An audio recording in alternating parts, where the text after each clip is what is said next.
Então, comadres, muito boa noite, oficialmente agora, sem aulas particulares, né, Maíra?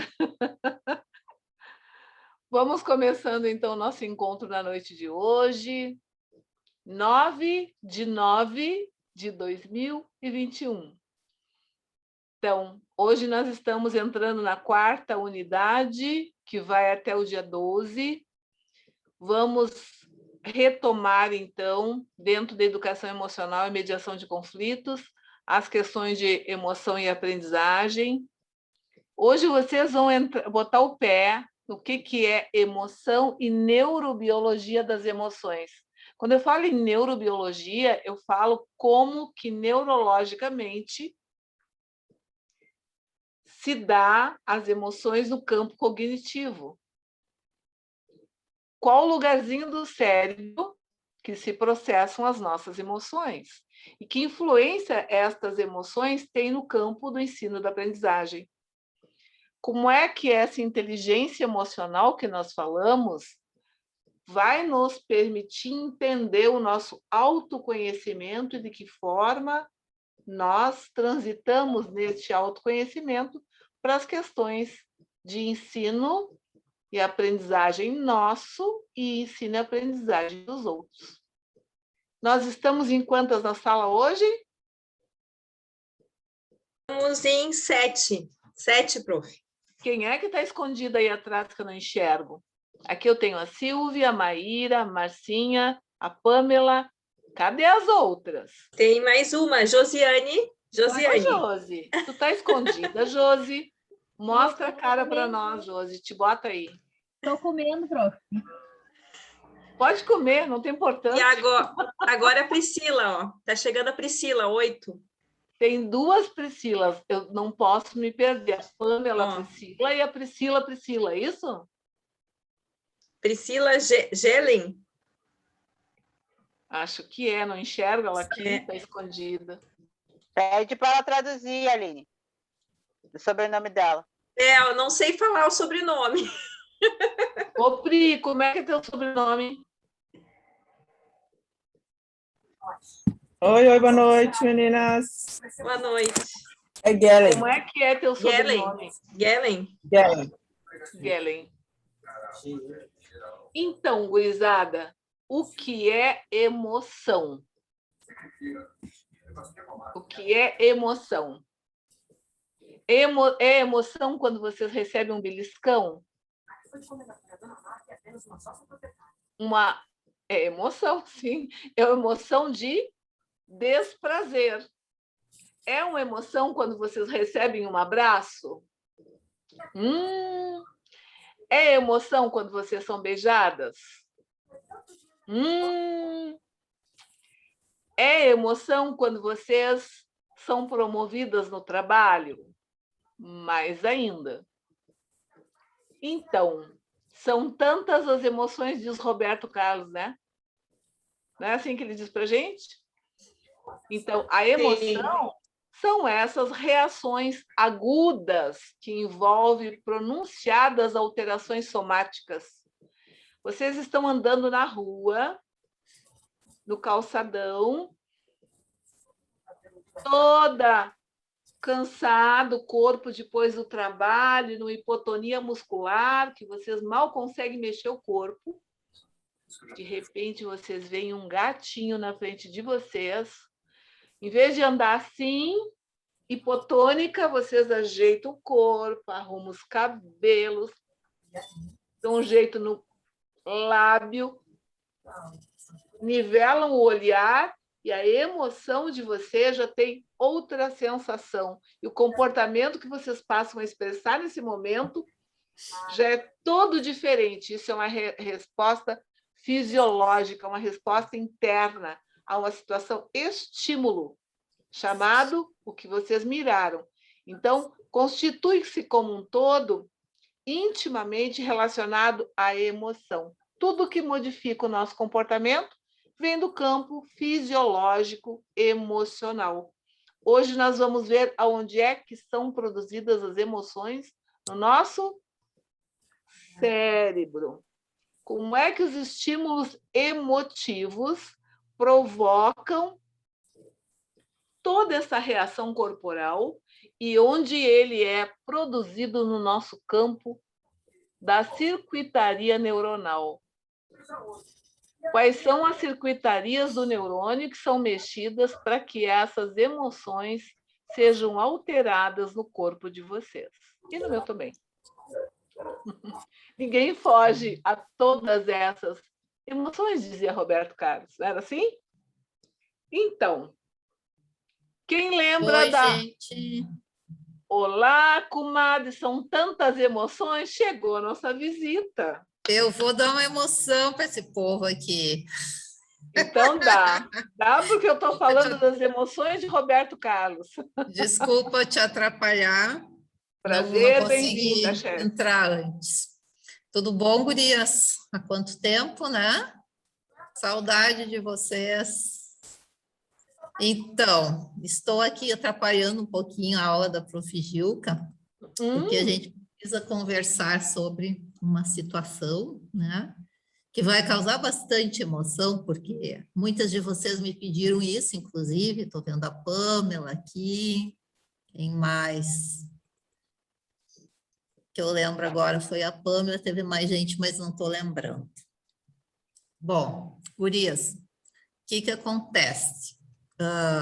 A próxima disciplina, né, que vocês vão fazer, que é a disciplina do ciclo 1, também com a professora Gilca, Psicopedagogia e Processos Inclusivos, tá?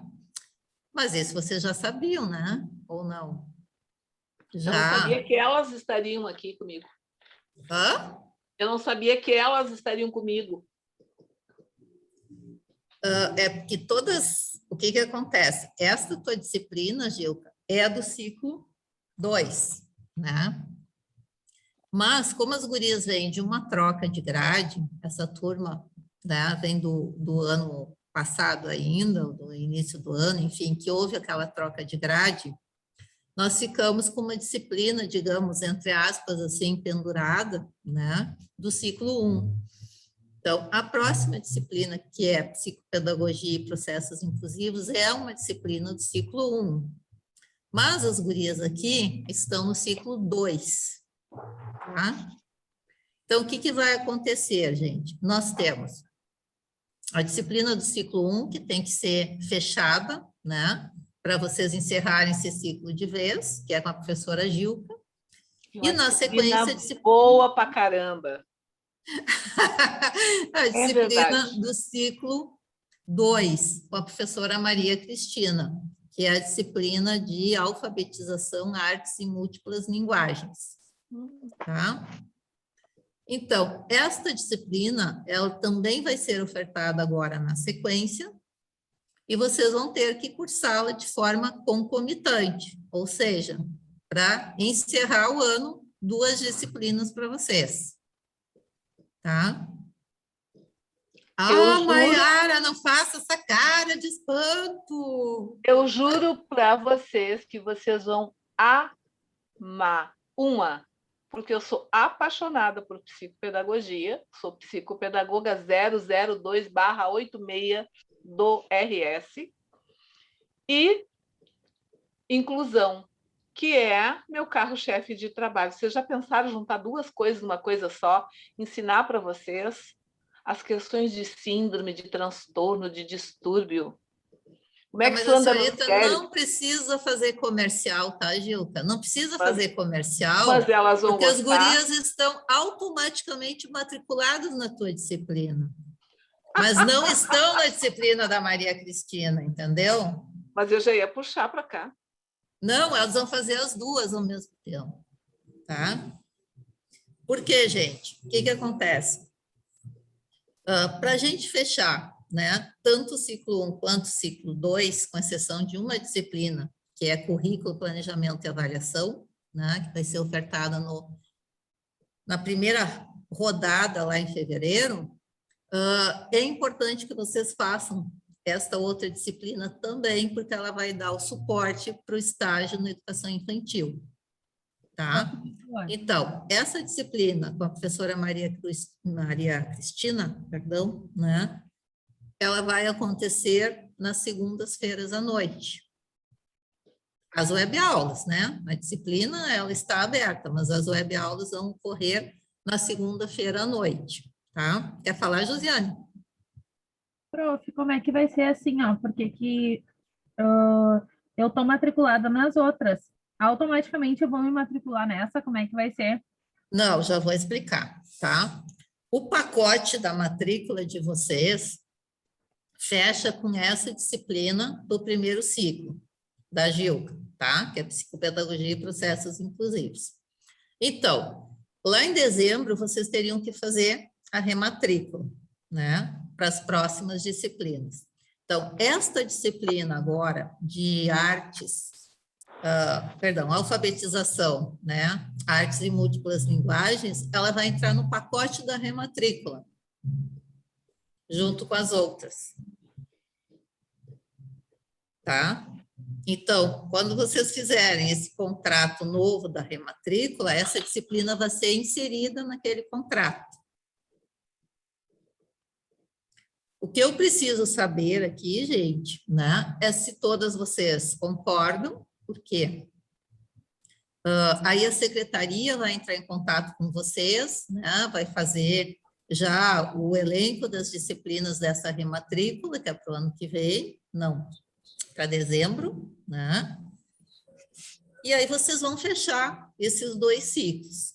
E o ano que vem iniciam lá no ciclo 3, com uma disciplina ainda pendente para a gente fazer de uma forma concomitante. Quem não optar em fazer agora, em algum momento vai ter que fazer essa disciplina, tá? E aí, o que eu digo para vocês? Qual vai ser esse momento? Quando ela vai ser ofertada, que vai ser só no final do ano que vem. Então, a minha sugestão é que vocês façam quanto antes, para não ficar sobrecarregado, né? E aí vocês já formam os ciclos, os 2 ciclos completos, e vão para o terceiro ciclo bem mais tranquilas.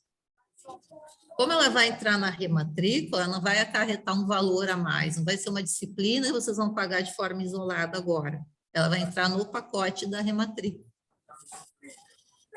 Só vocês vão ter, né? Eu não vou dizer uma carga, tem sim uma carga de estudo maior, mas também, né? Vou fazer propaganda para a professora Cris. É uma disciplina muito legal, que vai trabalhar com alfabetização, com artes, né? Com múltiplas linguagens. O que são essas múltiplas linguagens? A linguagem digital, né? Expressão corporal, enfim, uma série de possibilidades que as crianças têm hoje para se alfabetizar no meio, né, que é lúdico, que é digital, que é físico.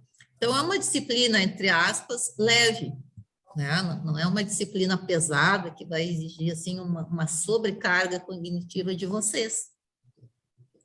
E é uma disciplina importante para que vocês façam, né, no ano que vem, o primeiro estágio, vai ser na educação infantil. Então, tendo o aceite de vocês, eu vi que estamos aqui, são 9 participantes, né? Amanhã eu vou enviar um e-mail formalizando isso, tá? Eu saio daqui agora, vou lá na secretaria falar com as gurias, envio um e-mail formalizando essa questão, e aí a secretaria entra em contato com vocês e já faz a matrícula de vocês para essa outra disciplina também. Tá? Posso perguntar? Pode. Tá, recapitulando. Eu acho que a minha dúvida é a dúvida das minhas colegas, tá? Por exemplo, a matéria da professora Cris estava na minha grade para o ano que vem. Aí a senhora vai puxar essa cadeira para esse ano para a gente fazer junto com a professora Gilca. Corrigindo, tá, Silvia?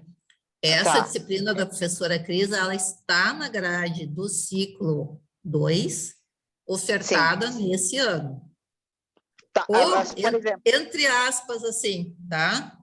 O que ficou para trás foi essa disciplina do ciclo 1, que é processos inclusivos, em função da mudança da grade, psicopedagogia e processos inclusivos. Tá. Assim, por exemplo, eu já tinha consciência que essa cadeira da professora Cris, para mim, eu, Silvia, no meu caso, ficaria para o ano que vem. Eu não a faria esse ano. Uhum. Então, a senhora está dizendo que a senhora puxaria essa para eu fazer esse ano junto com a da professora Gilca. Isso, Tá. tá? E aí, Eu vou esse deixar em aberto, Já sim. mata tudo de uma vez. Vocês podem fazer, vocês podem fazer essa opção, tá? Só que o que vai acontecer, gente? O ano que vem, vocês vão fazer os estágios, né? Então, vocês têm todo o ciclo 3 pela frente. Em algum momento, vocês vão ter que fazer essa disciplina. Isso é certo. Uhum. Eu penso que vocês vão se sobrecarregar mais. No ano que vem, que tem projeto integrador, que tem 2 estágios para serem feitos, do que agora, que vocês, digamos, entre aspas, né, estão ainda com as disciplinas mais teóricas. Tá? Eu vou mandar um e-mail, né? Vou formalizar, porque assim, gente, se a maioria, né? Se a maioria de vocês não aceitar fazer agora, ela não vai ser ofertada. Tá? Porque eu não posso ofertar a disciplina. Hoje nós temos um aluno matriculado. Com um aluno matriculado, eu não posso fazer oferta da disciplina. Mas daí vai atrasar para elas. Tá, eu Na posso verdade, Melhor você fazer tudo agora. não vai atrasar, Tá. Gilca, não vai atrasar, tá? Vai ter uma disciplina que não está contemplada lá no ciclo 3 para o ano que vem, que é a remanescente. Sim. Assim como agora a gente tem uma remanescente, que é psicopedagogia e educação inclusiva. Tá. Quantos nós seríamos para fazer isso, prof? 21 alunos. Tá. 21 dessa turma aqui, tá? Dessa turma aqui. Tá. E esse aluno que está perdido fazendo essa sozinho é o Isaías? Eu não sei te dizer, não tenho o nome desse aluno, dessa aluna. Mayra, tu sabe o que o Isaías está fazendo? Aquele lá, me esqueci que as gurias dividiram lá, os temas globais tá fazendo. O Isaías está tá. fazendo temas globais, exato. Tá. Tá. Eu não sei, eu não posso decidir pela maioria. Precisa que vocês se manifestem, gurias. Porque tem gente que faltou a Sora na aula, então... Eu prefiro fazer agora, como a Promargot falou. Gente, olha só, vou repetir. Vai acarretar demais, né? Sim, eu concordo, Marcia. Eu prefiro fazer agora Vocês também. têm 2 opções, tá? Ou fazer agora, ou fazê-la no ciclo 3. Ela não vai rodopiar até o ciclo 4. Não, porque é uma disciplina importante para as práticas de vocês, de estágio, tá? Então, se nós tivermos, por isso que eu vou mandar um e-mail, tá? E eu quero que vocês formalizem isso, vocês vão dizer, professora Margot, eu quero fazer. Professora Margot, eu não quero fazer agora. Se a gente fechar um grupo, tá? De no mínimo 8 a 10 alunos, nós vamos ofertar a disciplina agora. Tá? Não precisa ser as 21 pessoas, não. Se a gente fechar um número X de alunos, nós ofertamos agora para quem quer fazer agora. Quem optar, eu vou esperar a próxima rodada lá no ano que vem, tudo bem também. Não tem problema, a gente oferta novamente, tá? Só que se tiver um número muito pequeno, aí nós não podemos ofertar agora, até porque vai implicar também na carga horária da professora, né? Aqui nós somos 6. Gilca. Oi. Já que eu estraguei a tua aula aqui... Vou te botar a trabalhar sobre emoções. Não, eu queria mostrar para as gurias a grade do próximo ano. Tu pode parar o compartilhamento? Posso. O que eu faço? Sai daqui? Vai lá no stop screen. Stop screen. Stop share. Isso, stop share. Deu? Deu. Deixa eu ver se eu tenho permissão. Tem permissão. Só vou mostrar aqui bem rapidinho a grade para as gurias, ó. Para visualização é mais fácil. Tá. Aqui estávamos falando, gurias, ó. Vocês estão, né, nessa disciplina de Educação Emocional e Mediação de Conflitos, do ciclo 2. O que ficou para trás na mudança da grade para esta turma de vocês? Psicopedagogia e processos inclusivos, onde vocês já estão matriculados automaticamente, tá?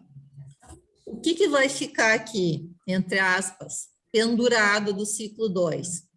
Currículo, planejamento e avaliação da ação educativa, tá? Por que ela não foi ofertada? Porque vocês fizeram comigo essa disciplina nova para todos. E alfabetização, letramento e artes em múltiplas linguagens, tá? Quem faz agora vai ficar só com uma do ciclo 2 para fazer no ano que vem. O que vocês têm no ciclo 3? Olha aqui. 1, 2, 3, 4, 5, 6, 7, 8. São 8 disciplinas, tá? Sendo que dessas 8, entre aspas, a gente pendura projeto integrador, estágio 1, estágio 2. Então, vai ficar pesado fazer mais uma disciplina aqui, mas é uma opção de vocês, tá? A opção que a gente está dando. Aqui para o 4, ninguém vai vir para o 4 sem ter disciplinas penduradas dos ciclos anteriores, tá? Porque aqui é a reta final de vocês. Bem pesado. Então, não é que seja bem pesada, é que vão ter os estágios com as turmas maiores, né? Do 4º ao 5º ano, e em gestão educacional, práticas educativas em contextos não escolares. Depois ainda tem as outras disciplinas, né, que são as optativas. Então, minha sugestão é que quem pode fazer, né, esta disciplina agora, faça agora, e quem não puder fazer, ela vai ser ofertada concomitante com o ciclo 2 que está em andamento, dos alunos que estarão naquela turma. Certo? Só precisamos ter um número X de alunos que façam agora para a oferta sair, senão ela não pode acontecer. Então, a ideia, gente, vocês não precisam decidir isso agora, tá? Eu quis conversar com vocês antes de mandar um e-mail, né? A gente pode marcar na sequência. Nós temos aula com a prof. Cris na segunda. A gente pode marcar um outro horário, se vocês quiserem, né? Para a gente conversar só sobre isso. Ou a gente resolve por e-mail fazendo esse aceite. Quem aceita, quem não aceita. Tá? E aí, no máximo, o importante é que até segunda-feira a gente pudesse ter essa previsão, né? Se a gente vai conseguir ofertar essa disciplina ou não. Aqui tem 9 participantes? Já daria mas são 21 alunos, né? São 21 alunos. Na realidade, são 6, porque é a tutora e a professora Margot e a senhora, a professora Juca. Ah, sim, sim. É uma minoria que está aqui. Agora eu pergunto para vocês, o pessoal tem participado das webaulas, além de vocês? Falta a Cláudia, falta a Karen. A Karen me avisou que hoje não vive. A Karen não ia conseguir vir. Mas assim, são alunas que têm frequência, elas vêm, assistem às aulas. Na média, nós somos 9, 10, eu acho, né, gurias? Que participam efetivamente das webaulas. Sim. Tá. Então, nós vamos fazer assim, gurias, para não tomar mais tempo de vocês, tá? Eu vou agilizar amanhã esse e-mail, e envio esse e-mail para vocês e peço que vocês retornem dizendo, tá? Quero fazer ou não quero fazer. Nós vamos fazer um levantamento, tá? Dependendo do número, a gente oferta agora e no ano que vem, ou então somente no ano que vem, e aí só fica uma disciplina para vocês agora na sequência. Combinado assim? Combinado. Beleza. Pode ser. Então é isso, gente. Altas emoções, né? Oh, Tantas emoções. Gurias, vamos fazer isso de uma vez para se formar logo. Vamos fazer logo, Gurias. Ah, por favor. Vamos, meu vamos. coração. Passa Qual é o assim, medo, Gurias? Olha só, é uma disciplina legal, tá?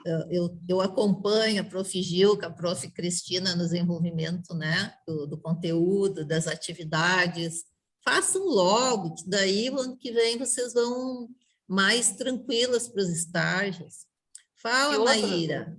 Vamos precisar desse material para trabalhar em estágio. Sem isso, fica Exatamente. difícil, porque vocês vão encontrar crianças com problemas psicopedagógicos e inclusivos que não vão saber o que vão fazer.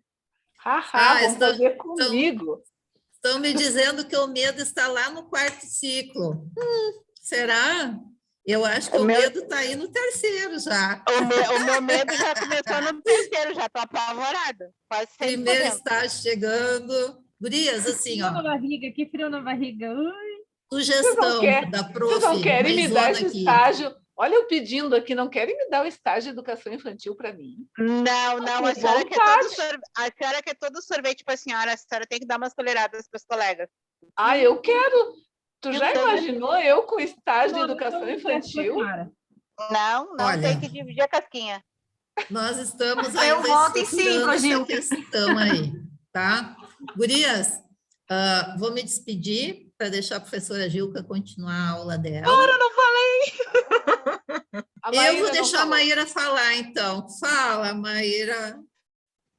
Pensando, então, já que é sobre a questão de ser ofertada, né, essas cadeiras, então quer dizer que isso não vai atrapalhar, então a gente vai se formar em 2023 normal. Eu queria. Vocês vão se formar no mesmo tempo, tá? Digamos assim, o único ônus, entre aspas, que vocês terão é uma disciplina a mais para ser feita no ano que vem, onde entram os estágios, as metodologias, que são disciplinas um pouco mais pesadas, de prática, tá? Por quê? Porque o projeto integrador e estágio vai exigir prática de vocês. Pós-pandemia significa presencial, né? Aula presencial, tá? De observação, de prática em sala de aula.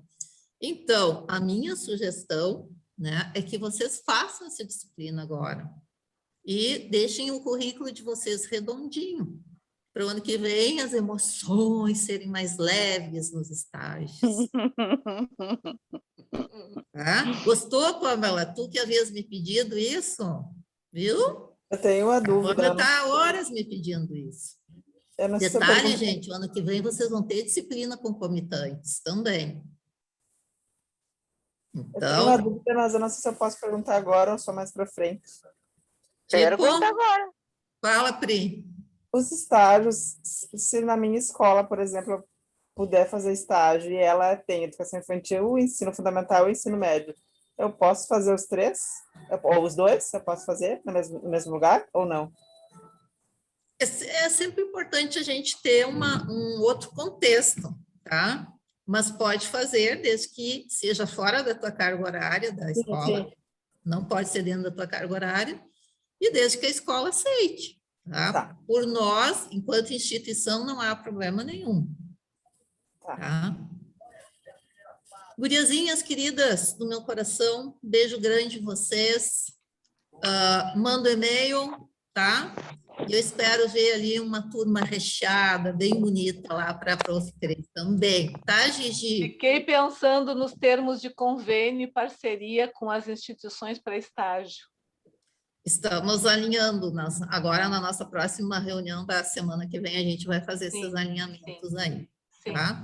Gurias, com certeza, antes do final do ano, a gente vai conversar sobre os estágios, né? Especificamente, como eles vão ser organizados, supervisionados.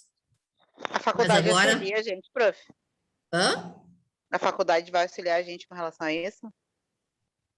Sim. Só que, assim, nós temos todas as instituições públicas, né? Elas aceitam alunos de estágios. Entre aspas, elas são obrigadas a aceitar, né? Obrigadas no sentido da legislação, tá? Não pode se negar estágio. Escola pública não pode negar estágio.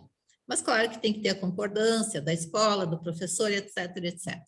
São processos que a gente está organizando e vocês também podem, né? Assim como a Priscila já trabalha, vocês também podem sugerir escolas, né? Desde que estejam no raio-x do entorno do polo, tá? Não pode ser, eu moro, que não é o nosso caso, né? Vou fazer um estágio lá em Carazinho. Bom, quem é que vai visitar vocês lá em Carazinho? Nós não temos polo nas redondezas, né?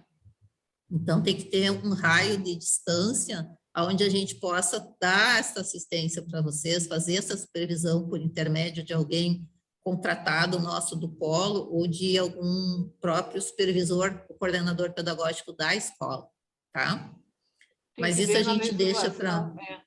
Tem que ver na legislação um bate-papo. Os quilômetros. Eu sei que Isso. tem, dependendo da instituição para instituição. Tá bom, gurias? Beijo, então.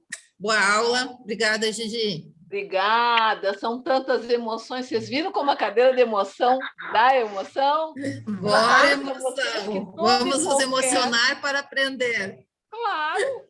Toda e qualquer coisa diferente que surja, os neurônios, chamado amígdalas do cérebro, vão entrar em ação.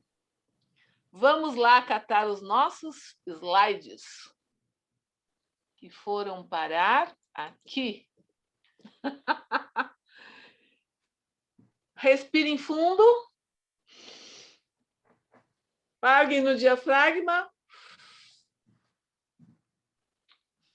De novo, Silvia Maria. Vamos lá, postura, puxa o ar. 1, 2, 3, 4, 5. Esvazia na paz do Senhor. Vamos lá. Então, eu não disse para vocês que emoção entra no campo do fisiológico? Provei ou não provei? Então tá. Quantas professoras vocês têm no curso, além de mim? Mais a Cris. E mais a professora Margot. Eu, a Margot e a Cris? Aham, por hora. Eu sei que vai ter mais. Podia ter a Margot, aquela professora que saiu. Podia ter aquela professora que saiu, a Maria Inês. Não conheço. Ela foi o nosso primeiro contato com a faculdade. Aí ela se desligou. Se aposentou? Não. Ela foi. Não conheci. Eu sou nova na instituição. Então, gurias, emoções são programas de ações complexos, vocês acabaram de experienciar, em grande medida automatizados, engendrados pela evolução. Todas as ações são complementadas por um programa cognitivo, ou seja, passa por dentro do pensamento, passa por dentro dos modos diferentes de pensar, de pensar cognitivamente. E o mundo das emoções é, sobretudo, feito de ações, que põe o nosso corpo em... A Silvia fazia assim, olhava no quadro que tem atrás dela, puxava os cabelos, expressões faciais, postura. Marcinha fazia assim, a Maíra fazia assim com os dedos. Então, todas as expressões faciais, as posturas, mudança nas vísceras, tudo que vocês fazem de movimento e de bate-bate coração são sentimentos emocionais. Caiu direto como um raio na nossa aula. Por outro lado, são as percepções de vocês, como é que vocês percebem cada uma dessas emoções, como é que elas compõem a cabeça de vocês, como é que bate as questões dos conteúdos, das coisas que são ditas no corpo de vocês, na mente, e de que forma esse corpo que vocês têm responde a esses sentimentos. Então, Damásio foi um autor português que eu li muito no meu doutorado, e ele dizia que enquanto as emoções constituem ações acompanhadas por ideias e certos modos de pensar, os sentimentos emocionais são percepções daquilo que o nosso corpo faz durante a emoção. Então, depende de como eu percebo aquilo que me é dado. Então, o estado de espírito de vocês faz um lapso no tempo e vocês se agitam. Depois vocês vão ver que tudo é paz e amor, não passa de emoção. Entenderam que emoção redondinho, né, Pamela Priscila? Como é que entrou isso para ti? Ai, gurias, coisa boa, já estão se encaminhando para estágio. Eu estou tentando assimilar a coisa, prof. Sabe? Estou tentando assimilar as coisas, porque hoje meu dia foi bem corrido. Mas olha que gostoso, vocês já estão se encaminhando para o primeiro estágio no ano que vem, que é o estágio de educação infantil. E nós falamos na reunião de hoje que vocês não puderam participar. Eram todas convidadas, Silvia? Não. Só as novas. As novas. As novas que estão ingressando, os professores que conseguiram, e eu enquanto representante discente. Sim. Então, o que a gente falava? A gente falava que os estágios eles são muito gostosos, porque os estágios de educação infantil, de educação fundamental, eles, na realidade, eles têm o aporte do Estatuto da Criança e Adolescente para hospitais, para clínicas, para ONGs. Vocês podem estagiar em conselho tutelar, vocês podem estagiar em casa de longa permanência com idoso, vocês podem estagiar, não precisa ser em escola, só em escola, vocês podem estagiar em casa de passagem, onde ficam as crianças cuidadas, né? Em conselho tutelar, quando vocês estiverem trabalhando essa disciplina de educação emocional e mediação de conflitos, ou trabalhando aquela primeira disciplina que eu trabalhei com vocês, psicologia da infância e adolescência, as questões de educação sexual. Então, quando a gente fala em estágio, é vocês colocarem em prática todas as nossas coisas que nós falamos aqui. Lembram quando eu dizia para vocês que isso tudo aqui não é simplesmente teoria para passar pela vida para ganhar uma nota. É uma teoria para vocês colocarem em prática o dia a dia de vocês. Por isso que eu fiquei me assanhando para entrar em educação infantil. Mas estou cheia de coisa. Deixa assim. Eu estou com uma disciplina atrás da outra. Hã? Vem lá para minha sala. Agora entrou um menininho com síndrome de Down. Olha! Que delícia! Que idade? Primeiro, assim, eu tô bem nervosa, bem ansiosa, assim. É o meu primeiro especial com Down. Josi, essa disciplina de psicologia, de psicopedagogia e inclusão, eu vou mostrar para vocês como é que a gente monta plano de trabalho com eles. Fiquem muito tranquilos, porque assim, ó, como nós estamos trabalhando agora, educação das emoções, tu vai te lembrar disso que eu estou falando. Como é que eu vou educar a minha emoção para receber o outro? E o outro pode ser um namorado, um aluno, um filho, uma sogra, uma madrasta, qualquer pessoa que pinte na tua frente, que tu esteja emocionalmente adequada para trabalhar as tuas emoções, para lidar com essas coisas. Roberto canta o dia inteiro, são tantas emoções, né? Ontem ele perdeu um dos filhos dele. Coisa mais triste isso, gente. Uma pessoa que alegra tantos, né? Passar por esse sofrimento. E quase, eu não sei quantos filhos ele tem, acho que são 4 ou 5, todos eles têm um problema. Era um rapaz cego, muito inteligente, mas cego, com problemas graves de saúde.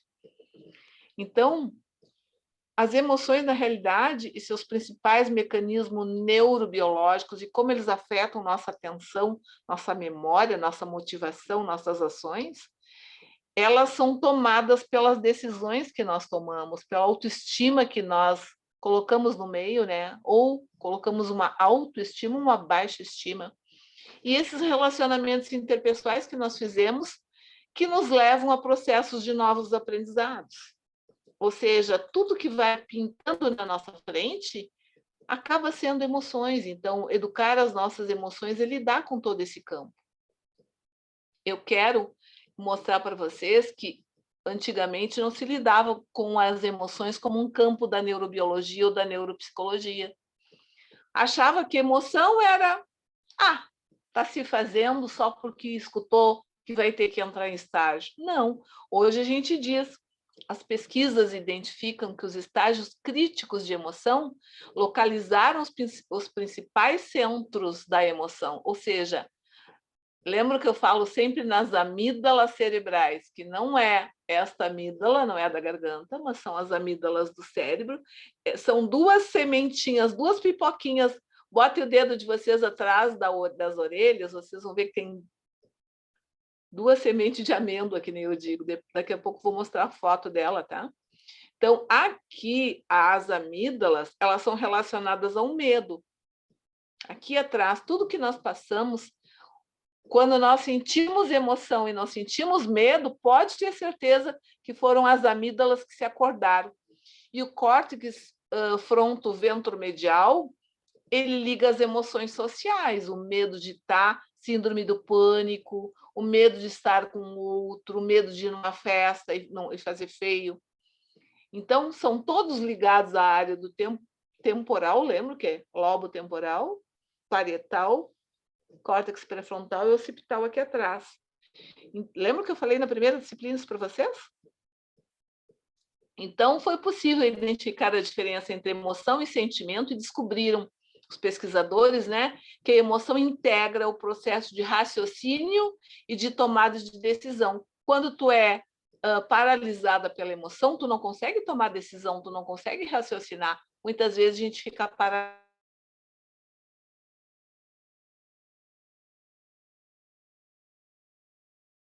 Áreas específicas do cérebro e perderam de toda forma. Certas classes de emoção perderam também a capacidade de tomar decisões.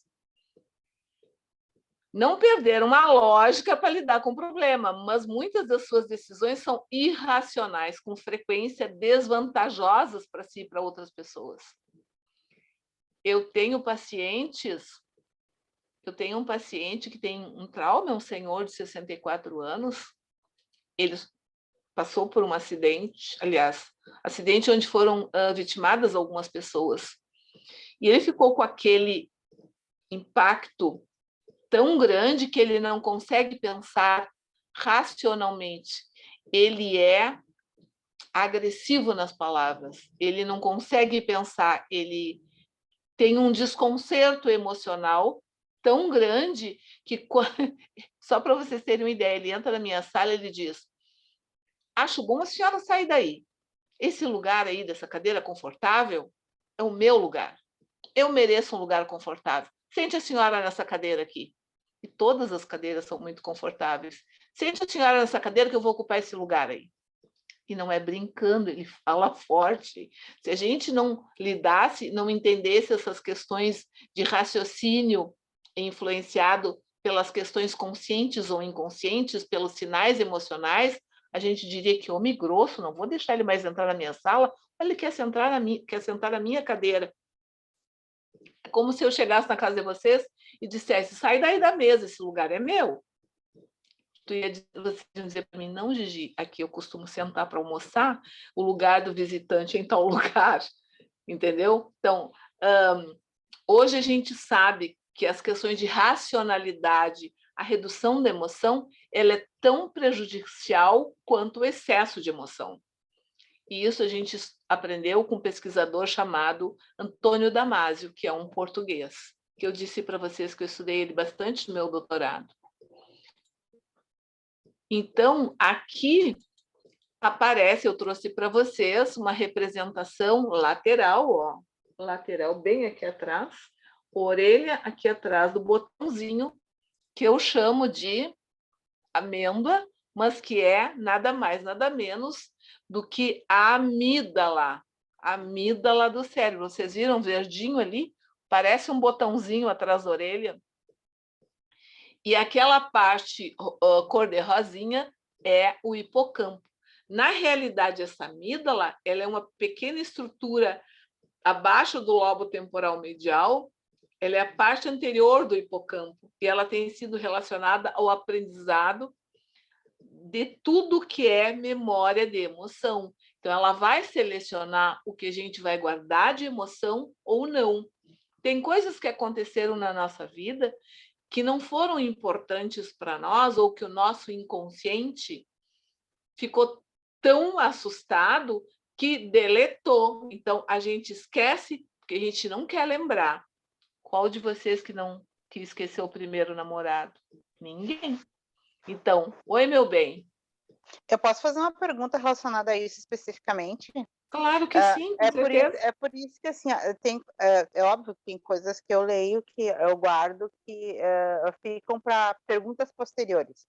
Sim. É isso que, quando acontece, assim, grandes traumas lá na segunda infância e na terceira infância, por exemplo, eu escuto relatos relacionados à minha pessoa, por exemplo, lá atrás, que foram, de certa forma, traumas, mas que eu escuto em terceira pessoa.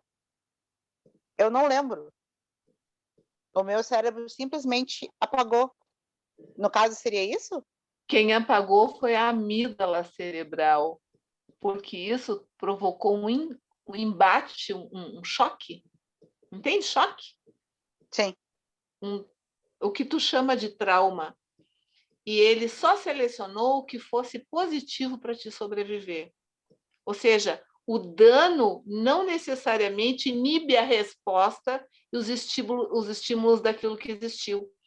Se nós pegarmos pelo viés da psicanálise, Freud vai dizer que tudo que aconteceu na primeira infância, na segunda infância, vão te delegar traços da tua personalidade. Ou tu vai ser extremamente rígida e metódica em relação às coisas em termos de organização, ou tu vai ser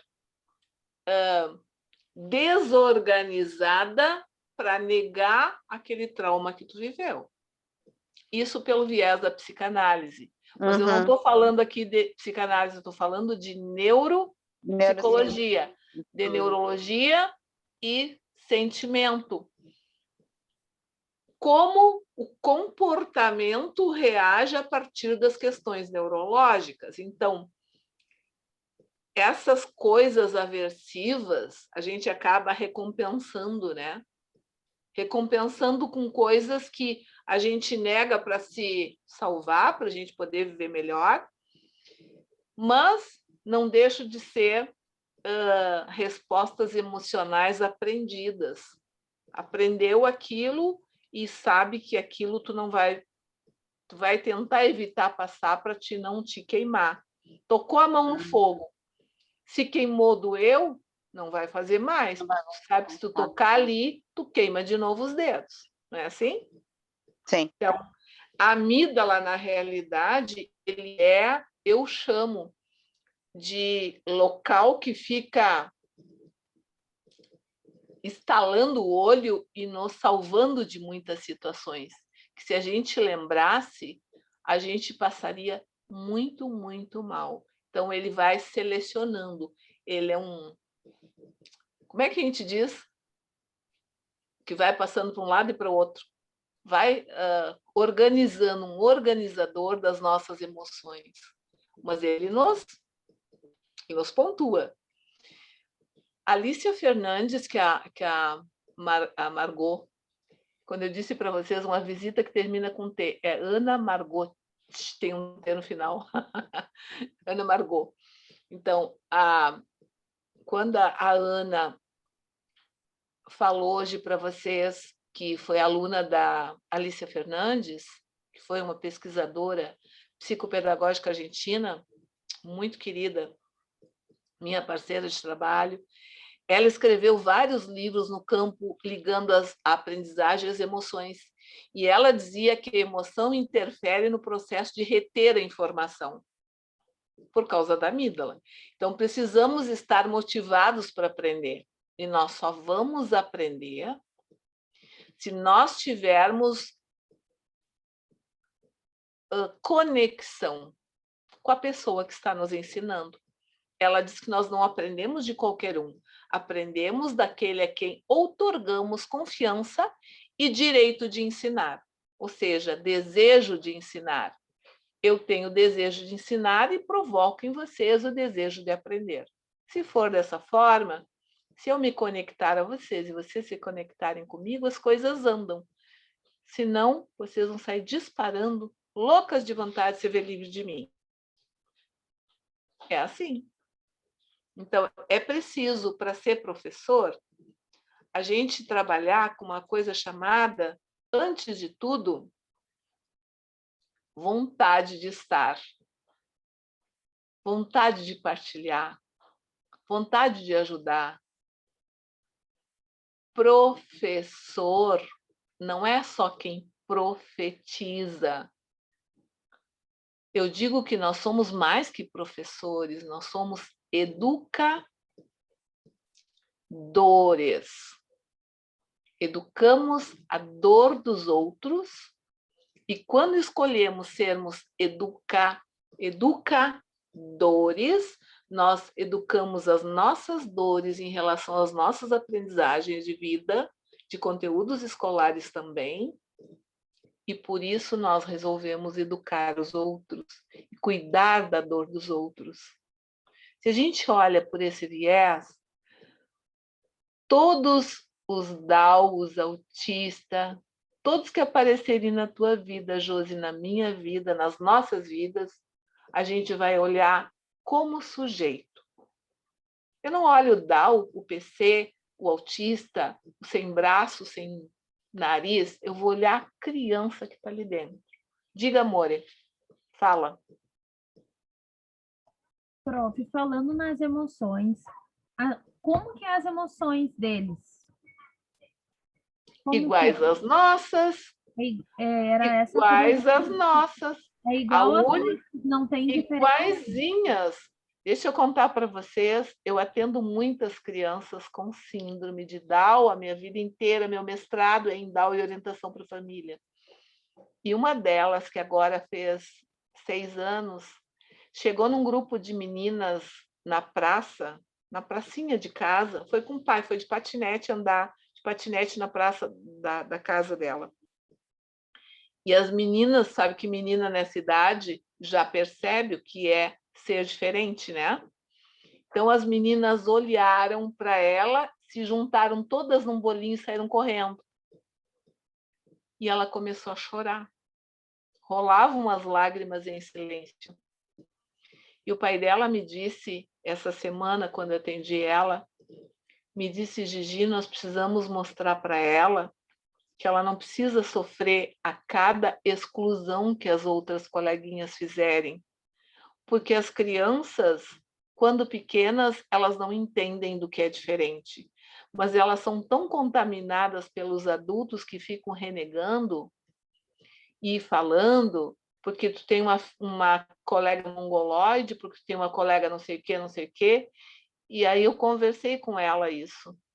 Eu disse, olha teu rosto, olha meu rosto, olha tua boquinha, tua mão, porque eles têm uma prega, eles não têm o M na mão, né? Eles têm a mão lisa, eles têm os dedos curtinhos, eles têm o olho puxado, eles têm o nariz achatalado. E aí eu fui mostrando para ela. Eu disse, tu te dá conta que tem alguma coisa entre eu e você? Entre você e a Mana, entre você e o humano? Ela fazia com a cabeça. E eu disse, eu entendo a tua dor. Eu entendo por que tu está chorando. Ela me disse, eu só queria brincar com elas. Dói, sabe? Hoje, Aí, conversando... Você falar, já me deu um nó aqui, prof. Ui. Sim. Eu só queria brincar com elas. Eu tenho uma outra que tem 12 anos, que chega na sala de espera e diz assim para as mães: mãezinha, tu também tem um bebê Down igual a mim? O teu bebê vai ter que se puxar 3 vezes. Porque se é difícil vir na Gigi, levantar cedo, vai para balé, vai para fono, vai para médica, é muita coisa, mas vale a pena. Eu estou no 5º ano. Como quem dizer, te esforça, ajuda, porque vai dar certo. E o pai dela diz: Mari, o que é isso? É Mariana. Que isso, Mariana? Estou agredindo a titia. Não estou agredindo, eu estou falando a verdade. Hoje, um autista que eu tenho, ele tem 32 anos, eu atendo ele nas quintas online, às 2h da tarde, das 2 às 3. Ele me dizia: o meu sentimento é ter sido excluído dos grupos dos meus amigos durante toda a minha infância, toda a adolescência, na escola particular em que eu estudei a minha vida inteira. Porque ninguém sabia naquela época o que eu tinha, muito menos eu. Eu sabia que eu era diferente, mas meus pais me agrediam com palavras. Meus colegas me chamaram de tudo. Hoje isso seria bullying. Mas eu sobrevivi a tudo isso. A única coisa, eu desenvolvi a percepção de olhar pelo canto dos olhos, porque eles têm, né, uma percepção lateralizada do que estava para acontecer comigo em dado momento. Então, quando eu sentia que alguma coisa ia acontecer, eu saía de perto e mudava a posição que eu estava para não sofrer. Então, quando a gente fala que dentro de cada D, a gente diz deficiente, tira o D e busca a eficiência de cada um, tu já fez o teu trabalho. O que a gente não pode ter é preconceito. E aí, eu digo que essa maturação de poder lidar com isso, de estar nisso, essa maturação de cada uma das crianças, a nossa maturação própria em relação a lidar com essas coisas, ela depende da dotação genética, ela é influenciada pelo ambiente, porque além das coisas que a gente traz no sangue, que nem eu digo, em nosso sangue, nós temos o quanto o ambiente nos influencia, o quanto as nossas avós, nossos pais, nossos tios nos contaminaram de pré-conceitos que são segredos, não pode, é feio, é horrível, não pode casar com gordo, não pode andar com negro, não pode andar com indígena, cuidado com cigano que rouba. Esses preconceitos que formaram nas nossas cabeças, dentro das nossas famílias, que nos colocaram nesse mundo de susto, de medo e de pânico. Aí vem a neurociência, dizer que a pesquisa sobre o desenvolvimento da personalidade, ou das personalidades, vai nos mostrar o quanto as emoções vão afetar as questões de personalidade, que é o que eu dizia para a Silvinha. Aquilo que foi marcado na tua história psíquica montou a estrutura da tua personalidade. Então, a partir daí, as cognições, o afeto, a forma como tu mira o mundo, expressa de determinada forma as emoções discretas ou não do teu comportamento e vai aparecer socialmente, porque alguns se defendem, alguns escancaram. Se defendem no sentido de que fazem as coisas todas assim, e outros se desorganizam para se ver livre dessas coisas ruins que aconteceram na vida. Está claro para vocês? 21h34, eu tenho 25 slides. Então, podem me interromper quando vocês quiserem, tá, gurias? Está claro isso que eu estou falando? Então, essa existência da emoção e da cognição são dois sistemas que estão em interação.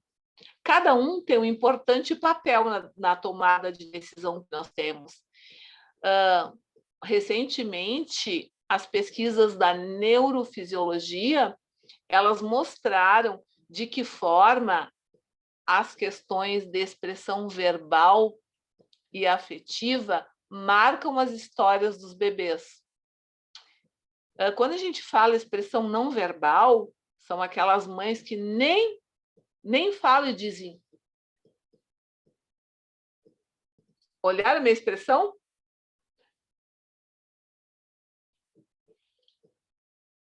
Quando eu era pequena, minha madrecita falava Gílica Maria, com o dedo assim, ó. Quando ela falava, porque quando vinha o Maria junto, eu saía que era um curisco correndo, que eu sabia que vinha coisa. Então, as expressões não verbais não precisa falar, se ela fizesse com o dedo, estalasse o olho, e são coisas inconscientes. Eu dizia, nunca vou fazer isso com meu filho. Sabe o que meu filho diz até hoje? Eu não tinha medo do que tu falava, mas eu morria de medo do teu olho. Sabe por quê? Porque a gente repete inconscientemente as coisas que nós trazemos da nossa história, de marcas vinculares de histórico familiar. Vocês são aquilo que pai, mãe, vovó, os parentes de vocês, diretos, imprimiram na constituição psíquica de vocês. Eu também. Então, as funções maternas, elas sintomatizam, além de fazerem sintoma, elas sintonizam as nossas organizações internas. E, de toda forma, tudo que nós somos e todos os nossos processos, fora as questões genéticas, tem as questões do ambiente, né? Onde é que nós andamos? As pessoas que estavam conosco, os amigos, os vizinhos, as escolas, os professores, tudo isso vão fazendo marcas afetivas. E aí, Shore, Mariante e Ferreira, nas pesquisas, diziam que as interações afetivas do bebê com seu ambiente influem direta e permanentemente, ficou separado ali, na maturação pós-natal das estruturas cerebrais e regulam o funcionamento socioemocional das crianças. As funções cerebrais se desenvolvem em estágios hierarquicamente organizados. Isso nós estudamos lá em desenvolvimento da infância e da adolescência. Então, o nosso desenvolvimento, ele vem marcado. Ele vem marcado por essas funções cerebrais que vêm com as questões do ambiente, mais as questões genéticas. É consenso, então, que a emoção tem um papel importantíssimo no direcionamento do nosso comportamento, na nossa sobrevivência, e prepara o nosso organismo para dar no pé em situação de perigo ou de nós sabermos lidar com as situações de uma forma muito decisória, sabendo como entender e como racionalizar, como compreender, como nos livrar dos problemas e das dificuldades, né? Tomarmos decisões em relação às dificuldades que apresentam na nossa vida. E aí a gente para assim, mas afinal, como é que eu aprendo? Como é que as pessoas aprendem? Então, a partir das emoções, eu vou organizar as questões de desempenho e funcionalidade cognitiva de como eu vou aprender. Vou criar estratégias de acordo com o ritmo que eu recebi da minha casa, da herança genética, da herança do ambiente, das questões da escola, do repertório de habilidades sociocognitivas e socioemocionais que eu recebi. Vou ficar motivada ou não para aprender, dependendo das profs que eu peguei, da mãe, da avó. Tem famílias que não estudaram. Estudaram até o primeiro e segundo ano, mas motivaram seus filhos para a escola. Tem outras famílias que dizem, não, eu já atendi uma assim. Ele tinha 14 anos e me dizia, eu já rodei 4 anos, 5 anos no 5º ano. Mas, criatura, tanta repetição no 5º ano. Para que aprender, Gigi? Meu pai foi até o 5º ano, tem uma loja, tem um carro e tem um cheque. Minha mãe foi até o 5º ano, tem um carro, trabalha com meu pai, também tem cheque. Para que eu vou estudar se eu vou ser herdeira dos dois? Parou, chegou no 5º ano, ele trancou. E isto é uma resposta emocional ao ambiente. É uma resposta emocional como leitura daquele ambiente que ele fez, dizendo, bom, se eles foram até aqui, e tem carro, tem casa, tem loja, tem cheque, o cheque vem do nada, né? Na cabeça deles, eu também não vou estudar porque eu já tenho tudo isso. Tá entendido até aqui? Eu deixei, isso aqui é um nome de um artigo, tá? Ele é um artigo que vocês vão procurar lá no...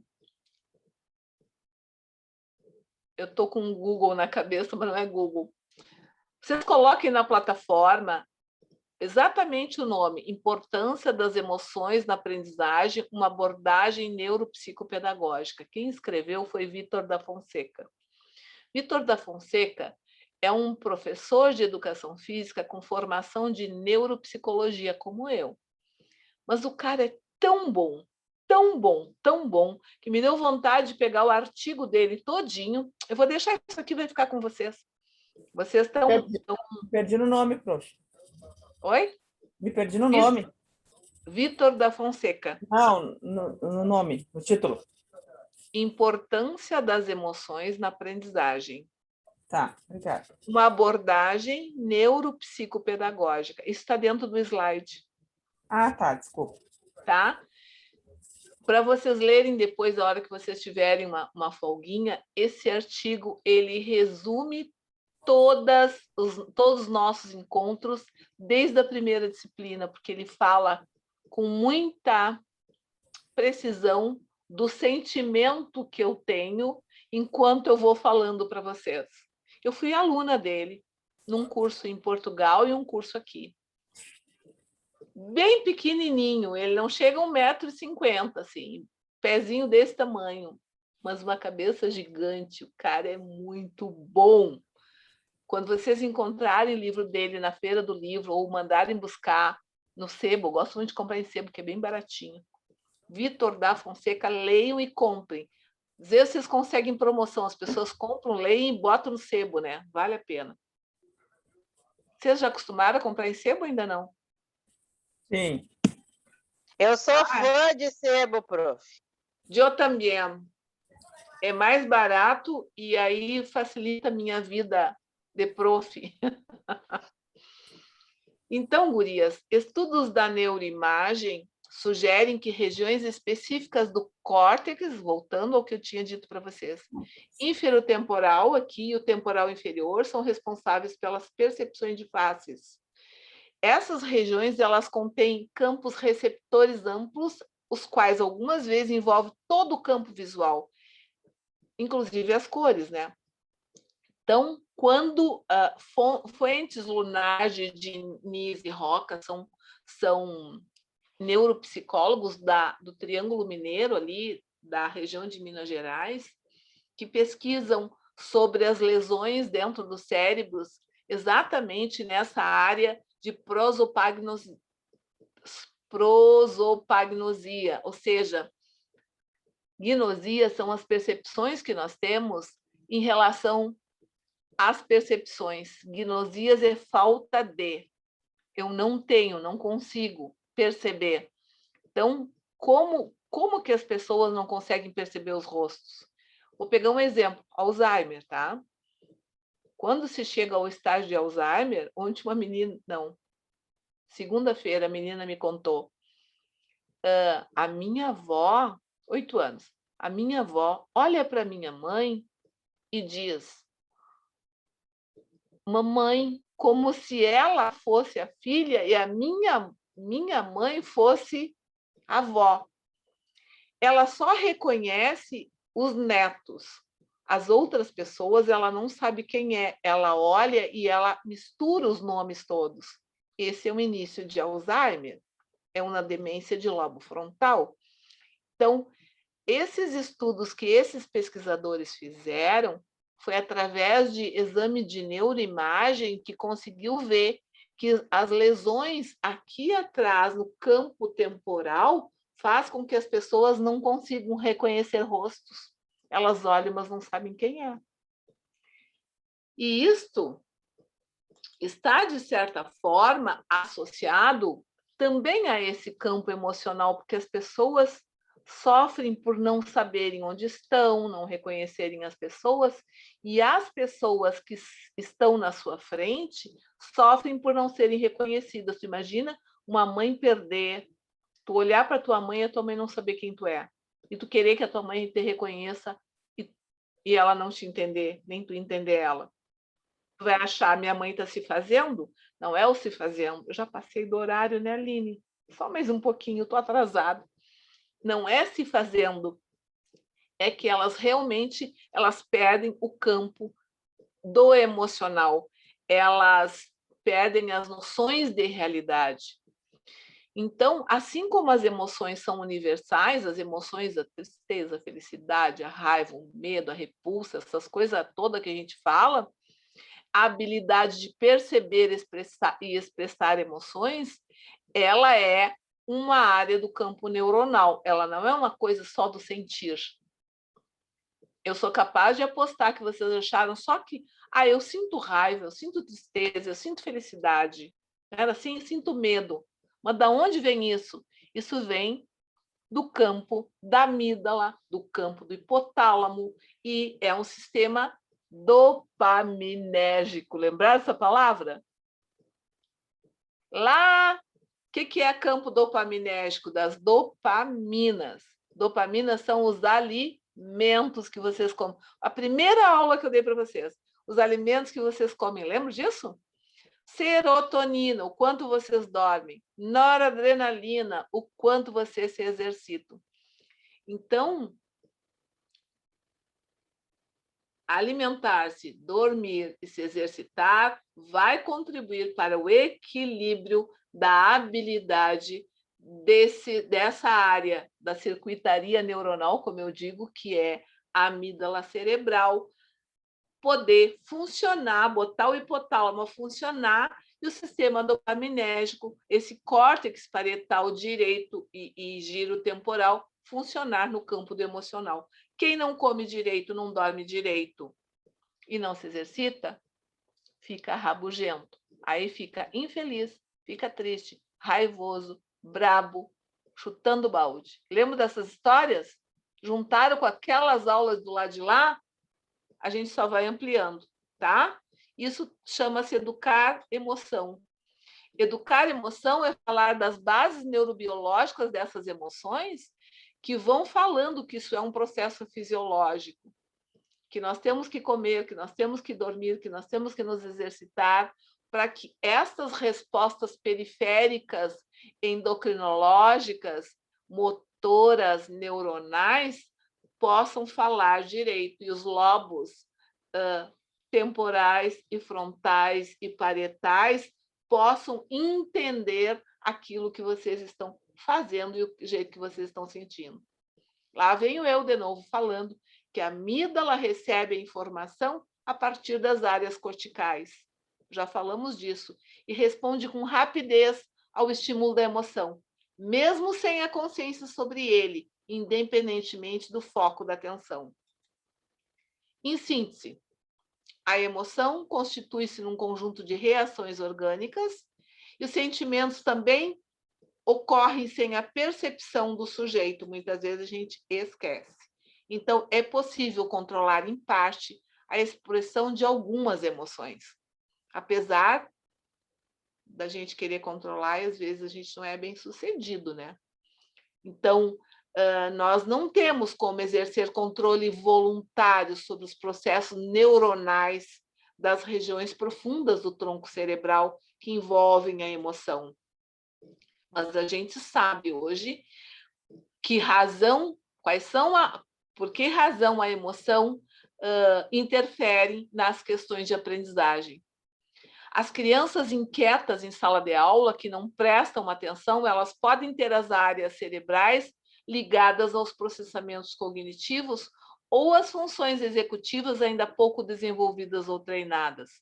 Em complemento, talvez os estímulos educacionais não lhe sejam tão interessantes na avaliação emocional, e é a emoção que avalia. É a emoção do aluno estar prestando atenção na voz de vocês. E vocês serem significativamente importantes para eles, que vai fazer com que eles, curiosos, despertem o interesse pelo aprender, ou o desejo de aprender. Usualmente, aprendizados não são tão rápidos. As crianças precisam de motivação para retornar aos conteúdos, de repetir, de praticar, de treinar habilidades, assim como a leitura, para poder aprender. E as outras coisas, né? Representações do exterior ou do interior podem ocorrer independentemente de um exame consciente, ou ainda induzir as reações emocionais. Para fechar, porque já são 21h50, a gente aprendeu na aula de hoje que a amígdala se relaciona com o armazenamento, com o aprendizado do valor emocional, positivo ou negativo, dos estímulos que acontecem na nossa vida, inclusive na aula de hoje foram tantas emoções. Dessa forma, eu posso modular a cognição, a forma como eu aprendo. Dessa forma, eu reconheço as emoções faciais que estão envolvidas na cara dos outros, quando falam comigo, quando me dizem as coisas, vou saber se é confiável ou se não é confiável, vou saber se estão bravos comigo, se não estão, se estão me querendo no grupo, se não estão. E também vou aprender como é que é registrado a valência de cada uma dessas experiências.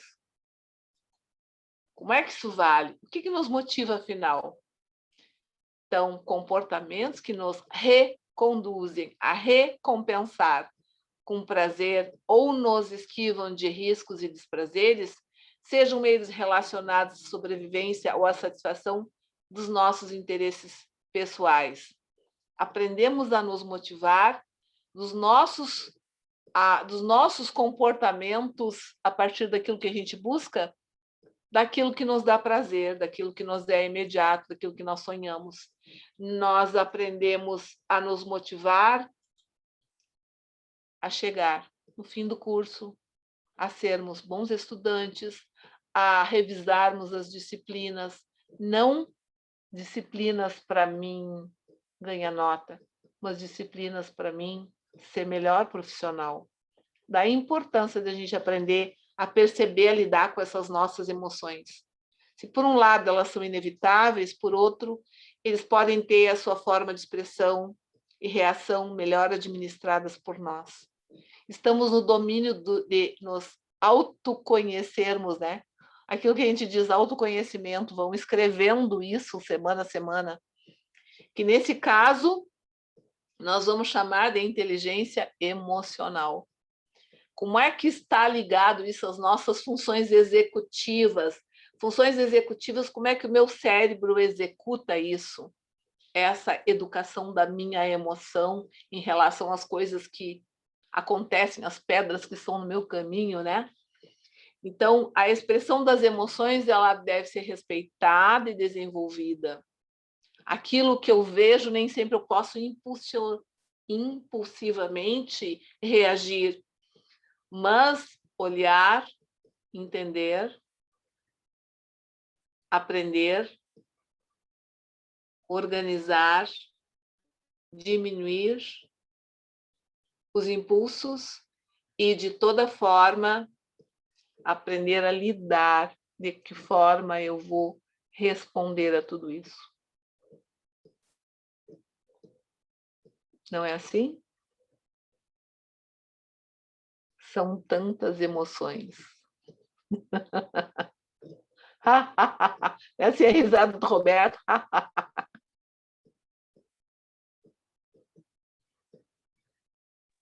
Vou lhe dizer que isso é muito difícil, né, prof? Claro, com certeza.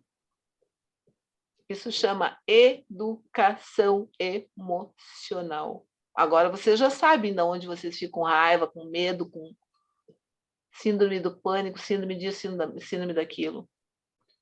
Isso não está ligado somente a tô com raiva, tô com medo, tô feliz. Não, tô feliz quando este meu cérebro, o meu circuito cerebral está repleto daquele trio regulador chamado dopamina, serotonina e noradrenalina.